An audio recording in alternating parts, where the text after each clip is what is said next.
और आज जब उनकी सेनेट में हमारी बेइज्जती की जा रही है तो आप हमें बता रहे हैं हम बड़े सॉवरेन स्टेट हैं। ये क्या डिप्लोमेसी है कि हमने उनकी जी हजूरी कर करके उनको वहाँ से निकालने में मदद की, उनको सारा किया, जाकर वो हमें ऐसे जूतियाँ मारें जैसे हम उनके किराएदार हैं।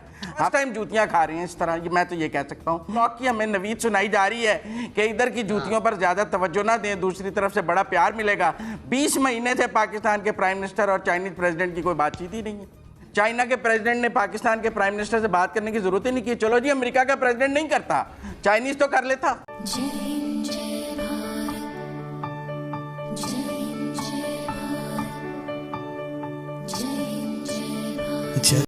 सबसे पहले घबराना नहीं। ये इल्ज़ाम लगाया जा रहा है कि पाकिस्तान ने तालिबान की मदद की है 2001 से 2020 तक, जबकि पाकिस्तान अमेरिका का इत्तेहादी रहा है। जंग जो अमेरिका कर रहा था दहशतगर्दी के खिलाफ, उसमें वो प्रणय मिश्रा एक बात, हुए तुम दोस्त जिसके दुश्मन उसका आसमां क्यों हो। अमेरिका हमारे साथ यही करता रहा है, कोई नई बात नहीं है। हम पर दबाव डाले गए कि हम एक पड़ोसी मुल्क की बादस्ती कबूल कर लें, हम पर दबाव डाला गया कि हम अफगानिस्तान में वो करें जो वो चाहते हैं, जबकि हमारी अपनी पॉलिसियाँ हैं। हमने अपनी पॉलिसीज़ के तहत अपने उसमें हमसे गलतियाँ बहुत हुई हैं। मैं पॉलिटिकली बात कर रहा हूँ, हमसे बहुत गलतियाँ हुई हैं।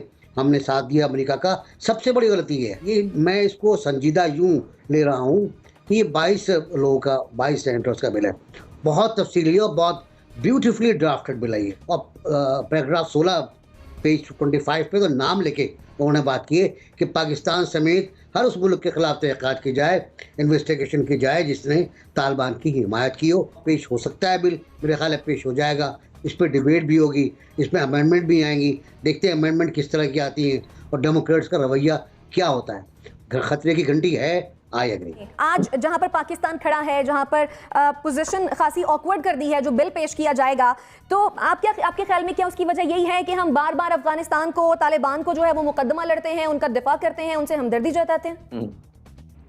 समझ नहीं आ रही है। हम तो फैसिलिटेटर थे इस बातचीत के, हमने तो अमेरिका और तालिबान की सुलह कराई थी। मुझे तो नहीं समझ आ रही क्या नैरेटिव बता। मेरा मतलब है कि जब वो अमेरिका हमारे पाँव में पड़ के हमें कह रहा था कि तालिबान से सुलह कराएं, तो हमने अमेरिका से एज अ न्यूक्लियर और एज अ सोवरन और एज अ पावरफुल स्टेट ये बात भी ना की कि अगर हम आपका ये काम करेंगे तो आप आइंदा हमारे साथ ऐसे नहीं करेंगे। और आज जब उनकी सेनेट में हमारी बेइज्जती की जा रही है तो आप हमें बता रहे हैं हम बड़े सॉवरेन स्टेट हैं। ये क्या डिप्लोमेसी है कि हमने उनकी जी हजूरी कर करके उनको वहाँ से निकालने में मदद की, उनको सारा किया, जाकर वो हमें ऐसे जूतियाँ मारें जैसे हम उनके किराएदार हैं। हमने 10 साल में उनके साथ बेवफाई के अलावा किया ही कुछ नहीं है। ये क्या स्टेट पॉलिसी हमें समझाई जा रही है कि फर्स्ट टाइम हम बिहेव कर रहे हैं, फर्स्ट टाइम जूतियाँ खा रहे हैं इस तरह। ये मैं तो ये कह सकता हूँ कि हमने काम 100 चित्तर भी खाए हैं, 100 गंडे भी खाए हैं, हमने उनका सारा काम भी किया है और अब वो हमें बेइज्जत भी कर रहे हैं। ये हमारी सोवरेन फॉरेन पॉलिसी है जो हमारे सामने है। बाकी जो दूसरे ब्लॉक की हमें नवीद सुनाई जा रही है कि इधर की जूतियों पर ज़्यादा तवज्जो ना दें, दूसरी तरफ से बड़ा प्यार मिलेगा। 20 महीने से पाकिस्तान के प्राइम मिनिस्टर और चाइनीज़ प्रेसिडेंट की कोई बातचीत ही नहीं है, कोई बातचीत ही नहीं है। इतना बड़ा अफगानिस्तान का सारा कुछ हुआ है, चाइना के प्रेसिडेंट ने पाकिस्तान के प्राइम मिनिस्टर से बात करने की जरूरत ही नहीं की। चलो जी, अमेरिका का प्रेसिडेंट नहीं करता, चाइनीज़ तो कर लेता। जुनेरा, बहुत से वेस्टर्न थिंक टैंक्स हैं जिनका मानना ये था कि अमेरिका का जो टारगेट है वो अफगानिस्तान नहीं बल्कि पाकिस्तान है, तो क्या ये उसी सिलसिले की एक कड़ी है या फिर एब्सोल्युटली नॉट का रिजल्ट? ये उनके अंदर बहस छिड़ गई है। पाकिस्तान का नाम तो हॉलीवुड का कोई मसला हो, किसी की शादी किसी से गलत हो गई हो, किसी की तलाक अमेरिका में किसी से गलत हो गई हो, आना ही होता है। I am sorry to say that. तो इसलिए इसको डिफरेंट तरीके से देखें, इसको रैशनली देखें। बट आई मस्ट से कि हमारे लोगों को, हमारे गवर्नमेंट को ट्विटर्स पे, इंटरव्यूज़ में बहुत ज़्यादा चेस्ट थम्पिंग करने की ज़रूरत नहीं है। बहुत ज़्यादा बढ़ बढ़ के एक तरफ कह रहे हैं वहाँ के अंदरूनी मामलात का हमसे कोई ताल्लुक नहीं है, दूसरी जानिब कह रहे हैं कि वहाँ की फ़ौजों को, तंजीम नौ के लिए हम हेल्प करने को तैयार हैं। सो थोड़ा सा सेंसिबली बिहेव करें, डिप्लोमेटिक लैंग्वेज थोड़ी सी अर्न कर लें, सीख लें। अभी तक वैसे आ जानी चाहिए थी, लेकिन इस बिल को लेके एज सच मुझे कोई नई चीज़ नहीं नज़र आ रही। ठीक है, ठीक है। मेरे कहने का मतलब ये है कि फिर इस बिल को नॉर्मल लेना चाहिए। This is what you mean?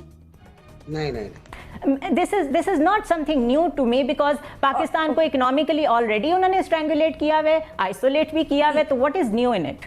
ठीक है, अमीर अब्बास, जो अमेरिका में माहौल बन रहा है, इस माहौल को देखते हुए पाकिस्तान को क्या करने की जरूरत है? क्या अफगानिस्तान से, तालिबान से फासला कर लेना चाहिए? तो मेरा ख्याल है पाकिस्तान को, हाँ ठीक है, एक वहां पे डेवलपमेंट हो रही है, हमारे फॉरेन ऑफिस को, हमारी हुकूमत को इसके ऊपर कड़ी नजर रखनी चाहिए, लेकिन ये जो अमेरिका का जो ये रहा मैदान, ये रहा घोड़ा, जो इसमें तप्पड़ थी वो हमने देख ली।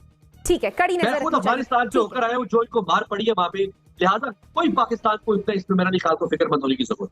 ठीक है एनबीसी, हम देखते हैं कि सऊदी अरब का पाकिस्तान और अमेरिका के ताल्लुकात में बड़ा अहम किरदार हमेशा से रहता है। अगर पाकिस्तान और अमेरिका के ताल्लुकात खराब होते हैं तो आपके ख्याल में वो कौन कौन से ममालिक हैं जो कि अपना किरदार अदा कर सकते हैं ताल्लुकात को बेहतर करने में? लेकिन चीन वो वाहिद मुल्क है जिसने आपका वो साथ दिया है वैसे वक्त में जब आपके पास कुछ था नहीं, आपको इन्वेस्टमेंट फराम की, और उसी को रोकने के लिए, अफगानिस्तान का रास्ता बंद करने के लिए ये सब कुछ हो रहा है। ये बिल वगैरह जो है ना, ये एमए नहीं हो गया, ये इस वजह से नहीं हो गया कि जो बाइडन का जो रेटिंग है वो कम हो रही थी, या कमला हैरिस की कम हो रही थी। कमला हैरिस की जो वाजपेयी उससे अडवाणी मोदी से मुलाकात हुई है, उसका आप टेक्स्ट उठा के पढ़ लेना कि कुमारी कमला हैरिस ने क्या कहा। उन्होंने कहा कि पाकिस्तान में अड्डे हैं दहशतगर्दों के, वो ख़त्म होने चाहिए और पाकिस्तान में डेमोक्रेसी होनी चाहिए। तो पाकिस्तान को अपने पैरों पे खड़ा होना पड़ेगा, पाकिस्तान को अपने पैरों पर खड़ा होना पड़ेगा। बिल्कुल ठीक है, एब्सोल्युटली डॉट कहना पड़ेगा। ठीक है जुनैरा, आप कुछ ऐड करना चाह रही हैं? स्टेबिलिटी नहीं रहने देंगे अफगानिस्तान में, that is the main M. ठीक, मुजम्मिल साहब, क्या मुमकिन है जायजा रिपोर्ट आ सकती है आपके ख्याल में 180 दिनों के बाद? पाकिस्तान के ख़िलाफ़ आएगी, और मैं ये समझता हूँ, और चूंकि उसमें हमारे डिप्लोमेसी के और जो प्राइम मिनिस्टर के इंटरव्यूज़ हैं उन्होंने बहुत, और जो पहले ही मुझे लगता है पहले से ही माइंड मेकअप था, और इसीलिए जो बाइडन ने डिस्टेंस जो है वो मेंटेन किया। और जो बात कर रहे थे आप मुस्लिम कंट्रीज़ की, तो सऊदी अरब के फॉरेन मिनिस्टर इंडिया होके गए हैं, वो पाकिस्तान नहीं आए। तो इसलिए हमें देखना चाहिए कि सऊदी अरब भी, और उन्होंने कहा कि हम अफ़गानिस्तान के मामले में इंडिया के साथ चलेंगे, उन्होंने को पाकिस्तान के साथ आकर पाकिस्तान के साथ चलने का इरादा नहीं किया है। और चाइना हमसे कितना खुश है, क्योंकि हम, अगर हमारा सारा नैरेटिव ये है कि अगर अमेरिका ने हमें डंप कर दिया तो हम चीन के साथ हैं, तो ये बात भी देखने वाली है कि चीन हमसे कितना खुश है। चीन के साथ हमने गुज़श्ता 3 साल में क्या सलूक किया है। जब हम अमेरिकन फैसिलिटेशन के लिए अमेरिकन ब्लॉक में गए तो हमने चीन को किस तरह डंप किया, सी पैक को किस तरह डंप किया, वहाँ किसको बिठाए रखा जिसने उसको किस तरह डंप किया, और उसके इकोनॉमिक इंटरेस्ट किस मुल्क के साथ थे, और वो मुल्क चीन के साथ क्या करना चाहता था। इन सब की पाकिस्तान में भी कोई जायजा रिपोर्ट बननी चाहिए। बिल्कुल, पाकिस्तान में भी